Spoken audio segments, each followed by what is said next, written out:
All right, welcome back, hard forkers. Interesting show for you today. Many of you have woken up going, what the hell is going on? So fortunately, we've got Baloo to give us his take on that. I'll give you mine. Baloo, we're in the red. Is it all over? Should we sell? I mean, it's been up only for a while, so the red was coming. We were getting the all-time high break, and then we got the all-time high break again. People pile on leverage, they set themselves up for this kind of stuff. I'm really bullish. I think that this is just a little blip, and people are already trying to point the finger as to the reasons why. And the reason why is because people piled on too much leverage and somebody pushed it back down. It is what it is. Yeah, we're going to have a bit of a it's chat just a blip. on what leverage is, aren't we, today, and try and explain that to the audience. But look, I'll hand it over to you in a moment. But for me, we got some inflation figures out earlier today, 6.2, which is pretty much world figures. And it's false. Literally to the minute when those figures were released, we saw Bitcoin absolutely shoot up. And then a crash right back down by about 10%. We've seen $500 million in leverage longs liquidated. What's your take on it? Should we jump into a chart? Yeah, we can take a look at a chart. Let me share my chart there. So we're taking a look at Bitcoin. The same thing happened the last time we got an all-time high. So we got an all-time high here, and then we had a little bit of a shakeout pretty much immediately after. Consolidated to get another warm-up towards another shot. We got another shot. We broke through. We got a new all-time high. Here's what keeps happening. People keep getting really, really bullish, and they start piling on leverage, irresponsibly long amounts of leverage, in excess of 10x leverage. The funding rates go really, really high. Now, what the funding rates signal to those whales who have the means of moving the markets, whether it's coordinated or not, is they can organize together and create a liquidation event, and they can profit greatly from doing so. So while the whole market is long, the funding rate is positive by, a good margin, depending on which exchange you're in. So just the act of holding a short position becomes profitable. So a whale will hold a short position knowing that he's getting paid a premium against the longs, because that's just how the market making works. You got to pay the shorts until the point that, this whale or an organization of other whales go into every exchange and hit market sell on the order books and blow through the order books and start to trigger, because they don't need to move it much. When the funding rate is that high, it's telling you that there is a lot of people that have a really low volatility tolerance of about 2%. If you can move the price 2%, you're going to start triggering stop losses. If you trigger the 2% stop losses, those will trigger the 4 will trigger the 8 will trigger the 10, and the 10 will trigger the 20. And it just has this chain reaction effect to the downside until you get kind of in this general area where institutions typically stack their orders down near the breakout. So it looks like we wicked down, came in, got bought back right up exactly as it was supposed to do. And the leverage is flushed out of the system, and we're ready to go to higher levels. And I don't care what Tether is doing, and I don't care what Evergrande is doing, because this is a bull market, and this is a really healthy chart, and I'm excited. Okay, fair enough. Look, you mentioned Evergrande, or Evergrande, I think it's called there. Whatever it is. For those, I know Baloo is paying no credits to this whatsoever. Now, just to bring you up to speed, people, this has been in the news for a number of months. It's a huge Chinese conglomerate, primarily in real estate. My inbox filled up first thing this morning with clips of Evergrande defaulting on bond repayments. This was one rinky-dink media outlet called The Insider that reported this. All the other major players, Bloomberg, Reuters, etc., they're reporting that these payments have been made. I personally think this did actually spook the market as well, whether the whales use that as a bit of manipulation to take things lower, bit of FUD, etc. That's yet to be seen. But look, yeah, a bit of nervousness around that. So I guess it's a wait and see. But as it currently stands, it appears like they haven't defaulted. Yeah, as I say, they were in the news a couple of months ago. There was a lot of rumor that Tether was heavily exposed to this company. So look, let's see on that one. But we're looking at charts. Is there a way today, for us to Baloo? verify that? Is there a way What's for us that? to verify the treasury of Tether and how much Evergrande they hold? Because Evergrande has been in a decline for 7 years. So why the hell would Tether hold it? I think it's a bunch of bullshit. I think Tether doesn't hold a single share of Evergrande. You know, anytime the price dumps, the freaking people go out and they find the reason as to why it happened. It's ridiculous. If you've ever read the book Fooled by Randomness by Nassim Taleb, he actually talks about a certain news article. I'm kind of paraphrasing and I'm missing some of the facts, but basically it was talking about the oil price dumping, having something to do with an arrangement in Saudi Arabia where the oil price dumped, and this was the reason why. And then hours later, the price of oil pumped, and they said, oh, this is the reason why. And it was the exact same reason as to why it dumped as to when it pumped. I really don't, if there's a problem in the markets, I'll see it in the charts. Yeah, this is true. Look, I mean, for me, the inflation figures coming out, just more of a bullish case for Bitcoin, especially. Yeah, I mean, they're worrying figures. I think we've been talking on this channel for well over a year now that the real inflation rate is actually above 20%. That 6.2 figure is more of a CPI figure. And also, Jack, we're looking at...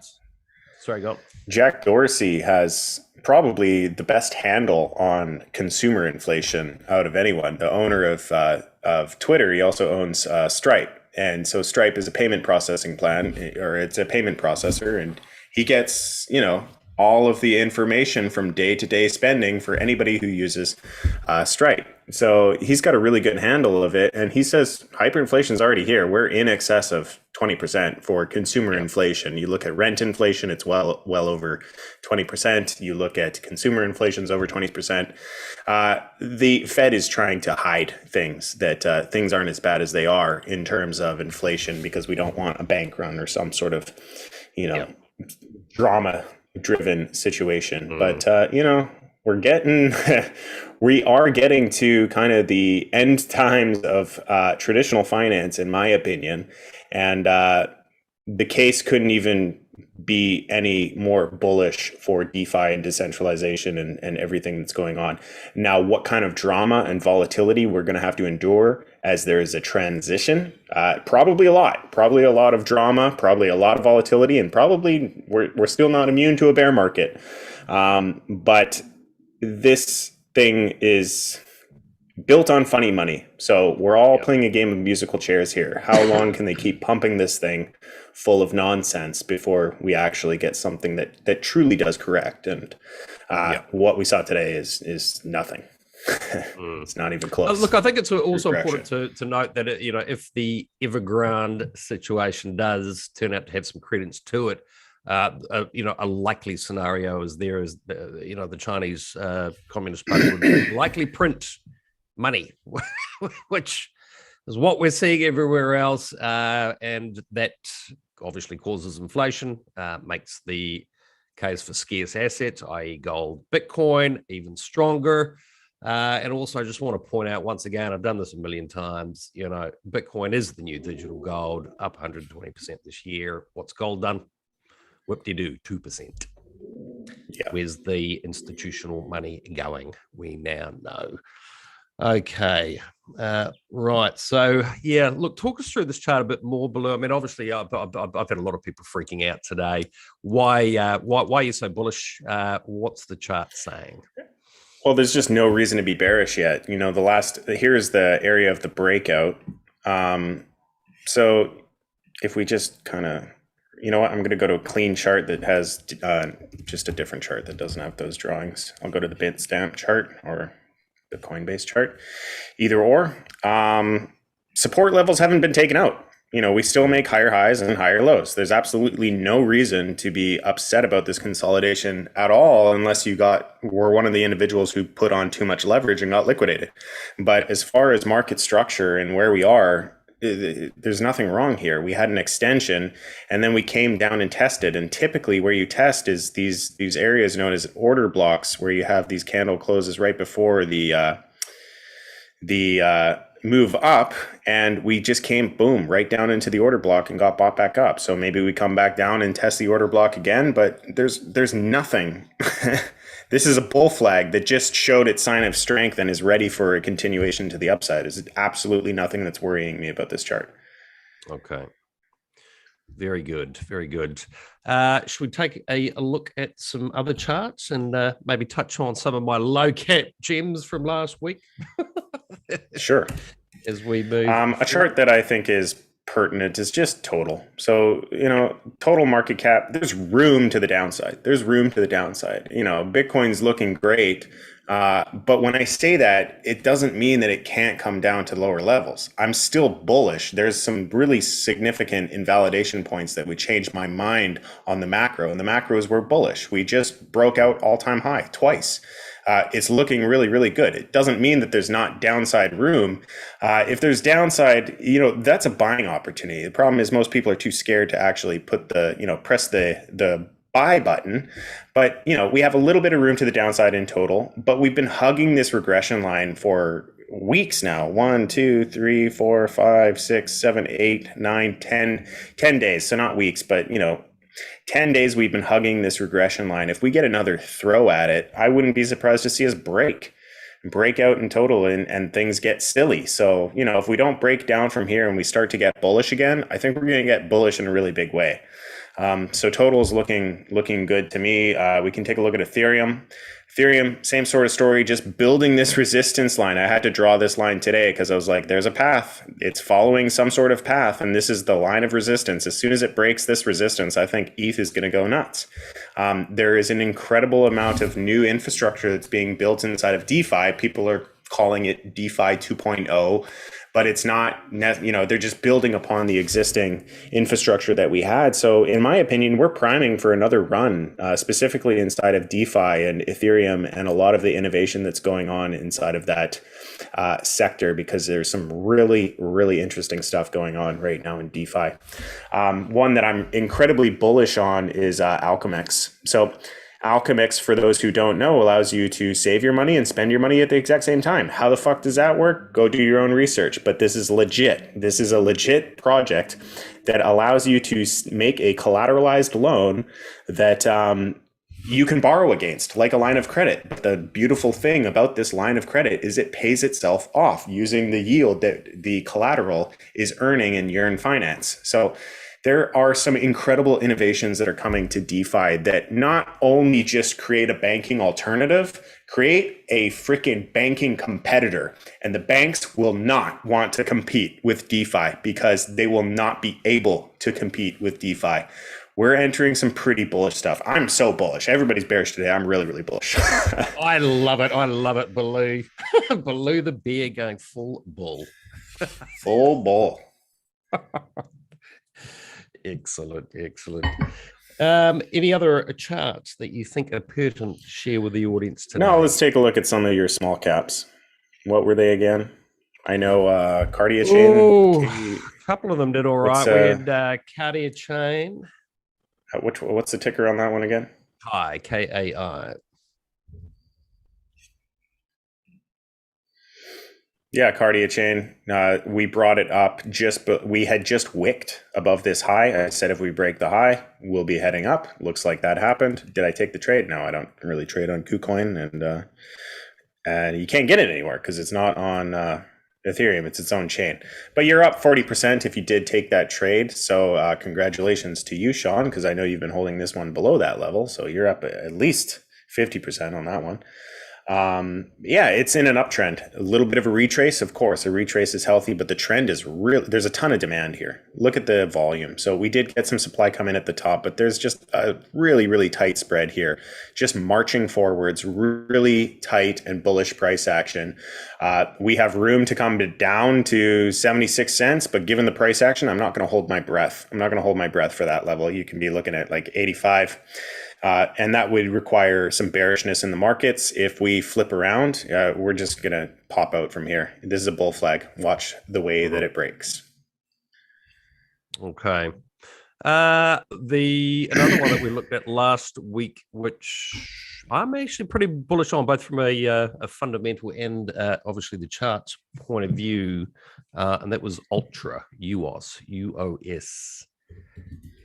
They've got some news coming up later this month. We're attempting to get hard forking on board with these guys as testers for a number of their projects. I'm in talks with them at the moment.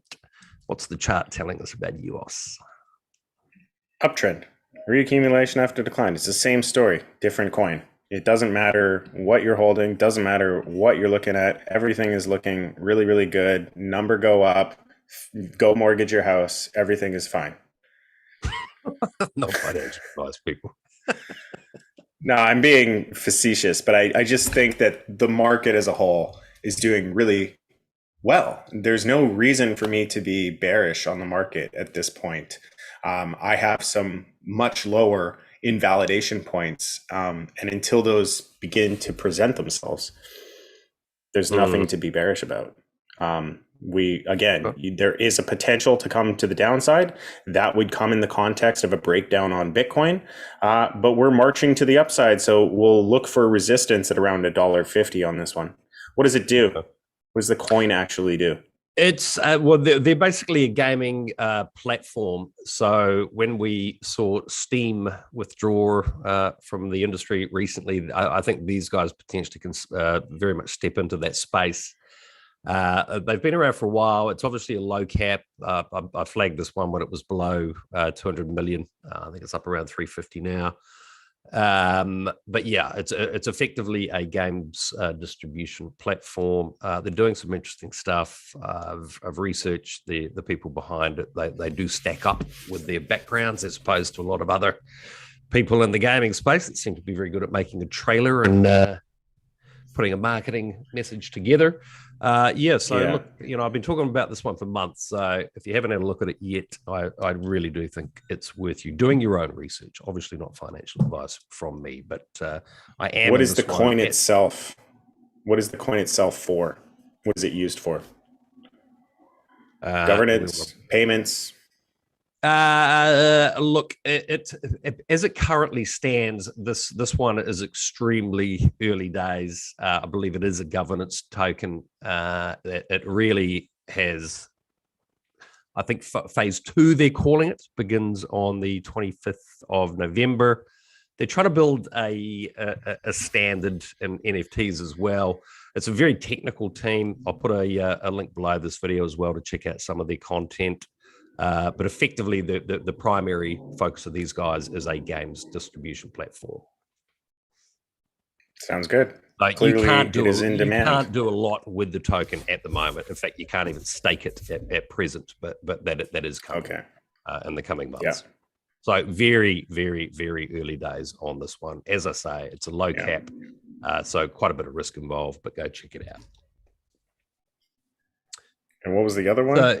What else did we look at? Look, I think the other one I brought up last week was Aavegotchi. That's a long hold for me. That hasn't done as well this week. And I'm just trying to remember what the fourth was. Ghost number go down. Number has it's pretty tight. That one. Yeah. It's pretty tight. It's not, what are these candles? Yeah, this is pretty tight price action. So low participation, but low volatility. Yeah, look, I'm a big fan of this project long term. Once again, we're trying to do something with the hard forking community around the play to earn here as well. But yeah, any that are on your radar that you think on the verge of a breakout? Yeah, any of the DeFi 2.0 stuff. So Convex, CVX is one that I'm looking at. It just broke out of a long-term accumulation, and it's now come back down to a retest. I didn't think I would get a retest this quickly, so after I'm off the stream, I'll probably take a position in this one, because we got a nice SR flip right here as we broke through this macro resistance. What this one does is it is pulling, it is trying to pool together Curve governance tokens. It's kind of like a DAO, where the DAO is accumulating assets, but it's a way for you to multiply your earnings on any of the liquidity pools that you're providing liquidity in Curve. Yeah. Yep. So if you're providing liquidity in a Curve pool, you get your return on the stables. You get your bonus from the Curve governance token as a result of participating on Curve, and then you can take your pool liquidity provider tokens that are issued as an IOU to you, and you can then stake those in Convex and increase your yield on those as well.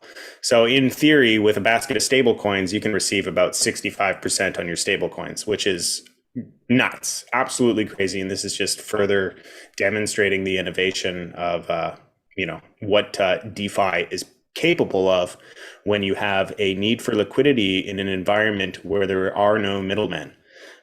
So pretty bullish on this one. Another one that I'm kind of keeping my eye on that's not moving just yet is Tokamak. So Tokamak, we'll do the wrapped ether. This is kind of a new approach to providing liquidity. So Tokamak is what is kind of like a liquidity organizer. So when I say liquidity, I just mean a pile of cash, like a pile of USDC, a pile of USDT, a pile of, all of these protocols require liquidity to operate. You can't just go to Uniswap. There has to be a market maker on the other side. When you buy something, somebody is selling it to you, and those are the market makers in a lot of circumstances. So what Tokamak is doing is it's allowing individuals to stake unpaired tokens to provide liquidity.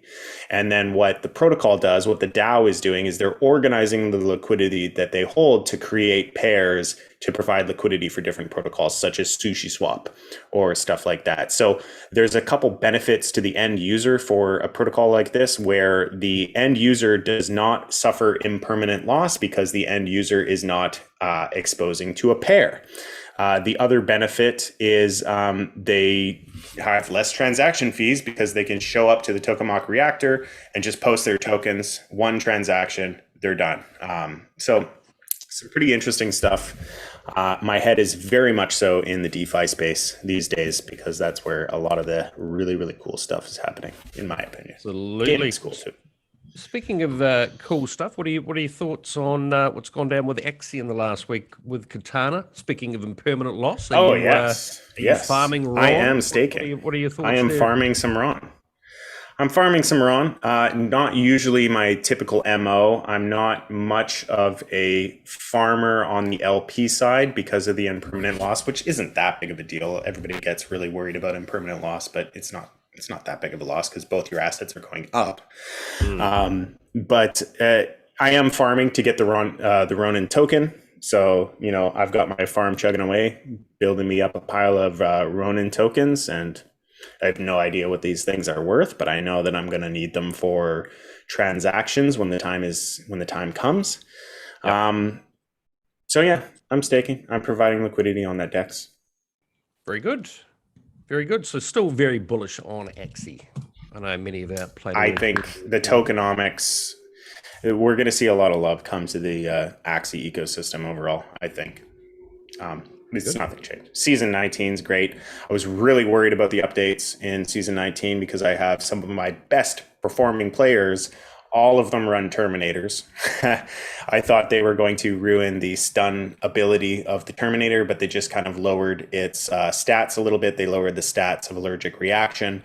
So I was quite happy to see that I just got my players' effectiveness with the actual attack was decreased, but the strategy didn't really change too much with them, which is good.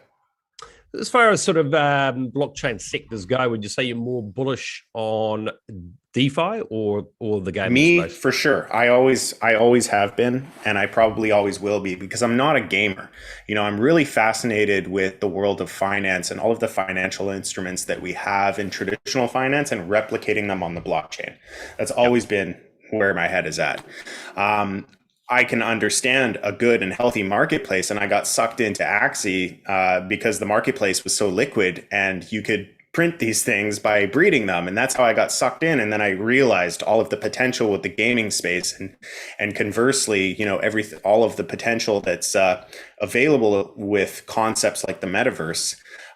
But my main passion is just democratizing the internet through the financial tools that we all as humans invented, but the people in power have abused. And this is just more, I'm not even be your own bank anymore. I'm like, let's just make the bank better. And when you make the bank better, the banks are actually dope. They're actually really, really good when you take out the bankers. On that note, I know you said you'll talk for hours on it, but do you want to give us a quick explanation of Olympus? Man. I can't give a quick explanation of Olympus DAO. It's impossible. It's fucking impossible. Crack. Sorry, pardon my French. Pardon my French, but it is really hard. You can't do a quick explanation of Olympus DAO. I can start off by saying this is a venture capital play. This is something I have not been so bullish on something like this in a very, very long time. And I want to also say that I have a very small position in this, because this is not something that requires a large position. And there are so many unknowns with a project like this that for you to put a large position in this, it may be considered pretty irresponsible, and you're exposing yourself to an extraordinary amount of risk. But what Olympus DAO is trying to do is they're trying to create a Federal Reserve Bank on DeFi. Now they're doing it in the context of a DAO, a decentralized autonomous organization. And this DAO is so well organized. These guys are so on it. Like the proposals that are put together, I can go on for hours about how great the community is, but basically what they're doing is they're trying to they're creating an incentive model that allows people to put assets into the control of a line of code, into the control of protocol. They call it protocol-owned liquidity.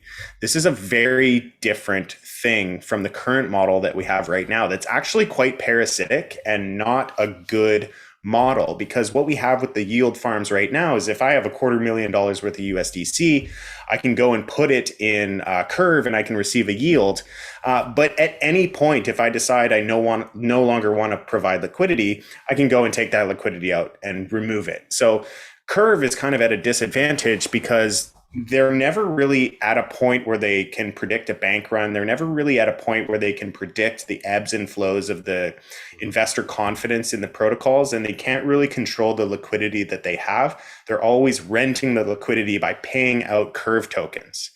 What the Olympus DAO is doing is they're capitalizing on the greed of humans to build a treasury. So it's working very much so on game theory mechanics, where if you buy and you stake, the number goes up. And that's a very, we've seen this in the past with other protocols, and they're typically really predatory protocols that are kind of Ponzi-like in structure and usually just benefit those who get in early and punish those who get in late as the rug is eventually pulled. Not like a literal rug pull, but just the concept of game theory rewards the early, punishes the late. That still exists in Olympus DAO. So you need to understand that if you are going to take a position in this, you're going to see some pretty volatile stuff. You're going to see really large gains and instantaneous drops of 65, maybe even 85%. It'll be wild. It'll be nuts. Okay. So this is not for the faint of heart, and this is not for the short of term. This is really, really long-term stuff. But what they're doing while they're manipulating humans and getting them to buy these bonds that the Treasury is offering people to buy is they're building a treasury in the process. So by, gamifying the system and offering people, a high APY, which is currently at 8,300% annual percentage yield paid out in the OHM tokens. Now, keep in mind, this is also the inflation rate of the OHM supply. You're able to just create this really unique thing where liquidity goes into a protocol and it never leaves. Right. It's almost like, screw the humans. If you're going to come in here and think you can trade it, fine. Come in, do your thing. You play around. We're going to sell you the bonds, and that liquidity is never leaving. This is for the long-term investors only. This is not something that you can trade. This is not something that you can scalp. This is not something that you can make a quick buck on. You probably can, but the risk is really, really high because you don't know when there's going to be a collapse in the price, because you don't know how many whales there are in front of you. But the concept of a protocol owning its own liquidity offers incredible advantages in DeFi, because now you can be one of the most bomb-proof market makers in all of DeFi, and you as a DAO can organize with other protocols to be a dependable source of liquidity. With this concept, you can actually end up being, a Curve competitor, and you can offer even better rates than what Curve offers to be the best market maker and eventually a DEX. You could be a stablecoin DEX. The opportunities are really limitless, and when you have a responsible team of individuals who are organizing liquidity together in a responsible way that focuses on yield and not degen trading, any of the OHM tokers are the one. Any of the OHM token holders are the ones that benefit as the Treasury invests responsibly. This is the concept of a reserve bank, whether it's the Federal Reserve or any reserve banks before, they make investments with their Treasury because they own the Treasury. It's a really, really cool concept. I got into this thinking it was a scam. And I was just like, scams pump, screw it, let's go. And I ended up doing some more research, and I'm like, wow, this is not a scam. This is something, at least from what I'm seeing, like, if this is a scam, man, they've got me. They've got me fooled. But it's a really, really powerful protocol, because this is the first time that a DAO owns millions and millions of dollars. Yep. Treasury balance is $665 million worth of liquidity that they own and they can deploy. Now, the intrinsic value of this right now, let's actually enter the app real quick.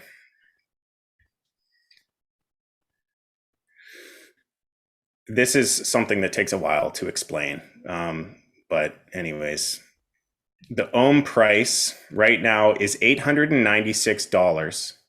And the backing, the Treasury reserves that hold up that price, is $163.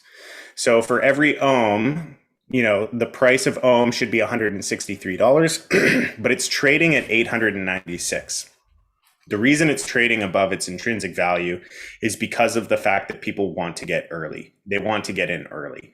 But it's really comforting to know that there's an intrinsic value where something's actually backed. It's actually backed. Right. So, people talk about backing all the time, and you can have a free floating asset that does have a backing in its reserve. Let the market decide what the value of OHM is. And right now the market is deciding that it's, 7 times the value of its intrinsic holdings. But anyways, I'm more so just really fascinated with the potential that a DAO that owns its own liquidity can do inside of DeFi, because we're going to see some pretty really, really cool stuff come as a result of this, in my opinion.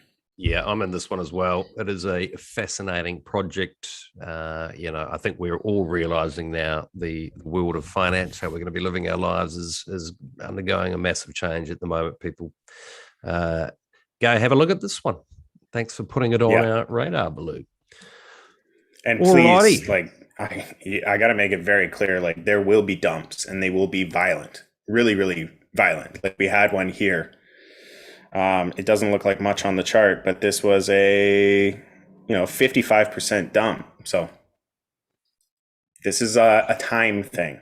This is a time thing. Please, this should be an accompaniment to your portfolio strategy, not a dominating force in your portfolio.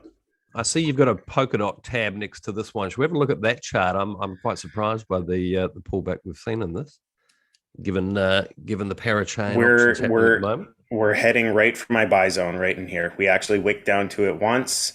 It got popped back up, so we'll probably come down and rest in that area and then get a turnaround.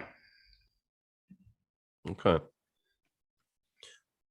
Yep. There's also some support. There's also some support back here.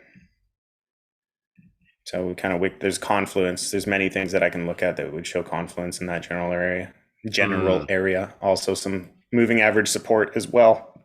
It's looking good. Everything's bullish. Go buy everything. Are you going into any of the parachains? No, I'm completely out of the Polkadot ecosystem.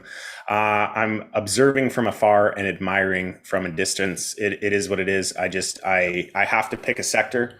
When you diversify too much, there's almost no point. You should just buy indexes. So I do have to focus. I have to narrow my focus somewhere.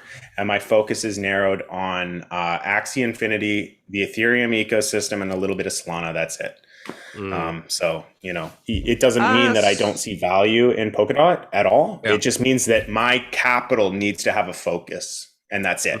I'm not saying anything bad about Polkadot at all. This is just a matter of circumstance. This is a matter of my travels as a trader inside of cryptocurrency. I have not been led to this ecosystem. I'm not saying anything bad about it. I actually think that it's a really good and promising ecosystem. I just don't have exposure. Yeah, I've got I hear you. It's impossible to stay on top of everything in this space. Yeah. I mean, my brain's swimming many days attempting to do that. Obviously, running a channel like this, we attempt to cover everything, but goddamn, it's moving fast at the moment, isn't it? And keeping up is tricky.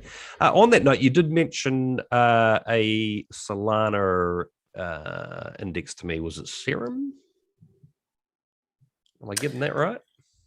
A Solana index, yeah, that was Trinity or Holy Trinity, which is just a basket of Solana, FTT, and Serum tokens. Right. So you can diversify your risk. There's a few tokens out there that allow you to diversify your risk. Solana has a few. There's Holy. There's Seiko or something. I don't know. There's a bunch of basketed assets that you can buy out there. Yeah.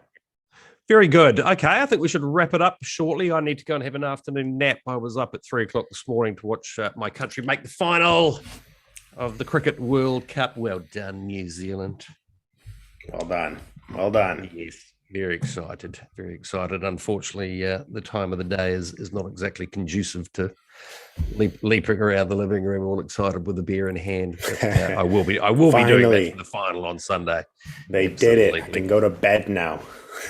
I'm absolutely shattered, to be honest. I've been up since 3.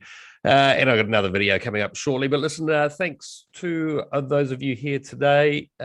See many familiar names. I hope we've shed a bit of light on the pullback.